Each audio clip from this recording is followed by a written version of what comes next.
Todd. Whoops. Well, I already bounced in front, so all right. All right, everyone. Well, thanks for joining us today. Today, we're going to be going over the Greater Phoenix Metro Market Analysis for the week ending October 12th. And so that's been, of course, the week prior.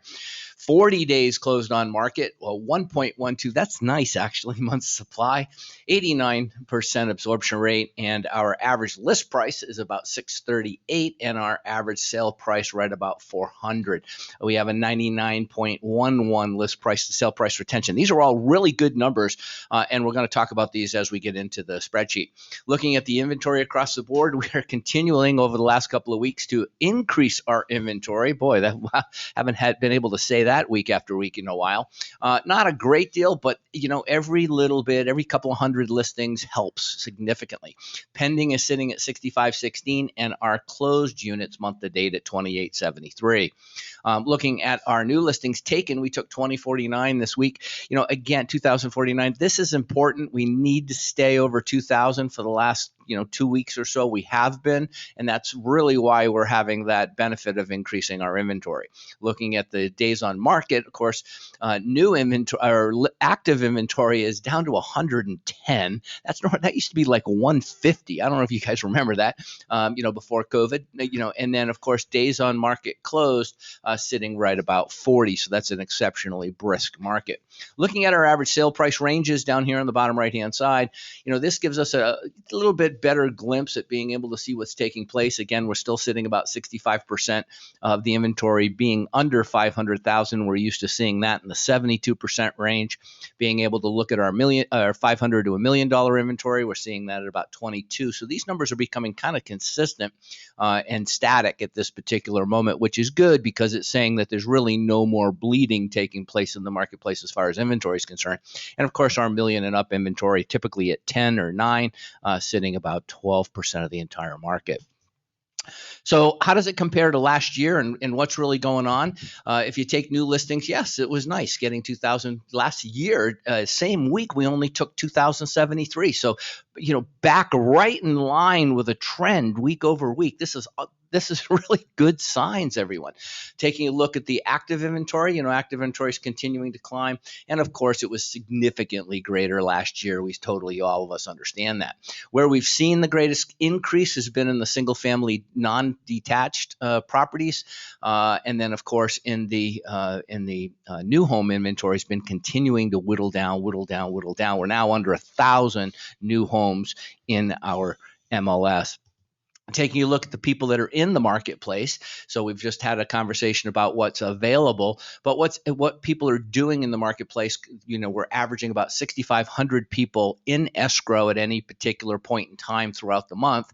And that's in comparison to 4,800 same period last year. So this is one of the big reasons why, we're just eating this inventory up. It's not having a chance to really grow and expand. There's just a lot of people that are pulling the trigger on properties. Now we can speculate as to where they're coming because everybody's saying they're coming from California. It's not the only place. But again, they are coming from California, which is helping that 500,000 and up market. Taking a look at our closed inventory, a green ticker there, right? That's a good sign. We'll see where we finish at the end of the month. But if we had 3 months, 4 months out there to show you of history to the right in those blue columns, we would have been able to say right now that the last 4 months have been positive green in the positive growth over last year numbers. So that's a huge thing as far as closings are concerned. It's resulting in agents' paychecks as well. So good job and kudos on that. Again, in this particular marketplace, when we get over 1 month supply, we're looking for 3 months supply as our sweet spot. But when we get over a month's supply, it is saying that there is a little bit of a stalling happening, and that's a good sign. Last year, we were over 2 months supply. So, and again, we talked about just last week looking at the month of September and the month previous. Being over 1.1, 1.2 almost, those are some really good numbers because we had been 0.89, 0.99. So they're very, very small, but at the same token, there's a significant consideration when those numbers change even that minute amount. Taking a look at the average and median sale prices, taking a look at the average list price, again, pretty consistent. But I'm going to show you a couple of slides in just a second that have to do with the average sale price. We don't want to see that usually any greater than 10%, maybe 12 max, because we get into that 12% range, we're almost twice what the average appreciation should be. And that just means things are going up a little too fast, actually, if it's over 12. And you can see the number right now, year over year, we're sitting at about 17. So that's a pretty huge number from that perspective. Taking a look at the average list price to sell price, again, when it's over 100, and look, last year, this same period, it was over 100. It was 103. What did that mean? That means sellers were getting more for their home than they were at the time that they accepted an offer. The offer price was higher than the average list price up to that particular time for their home. That was a huge consideration back then. If we take a look today, we're under 100, which is very, very important, because when we're under 100, it's saying that we're not pushing the market. The prices aren't being really too dramatically priced higher because of supply and demand. And that's a really important thing. So let's see sale price just for a second. I want to show you this. I've just taken out 2020 and 2019 by month, what the different sale prices were.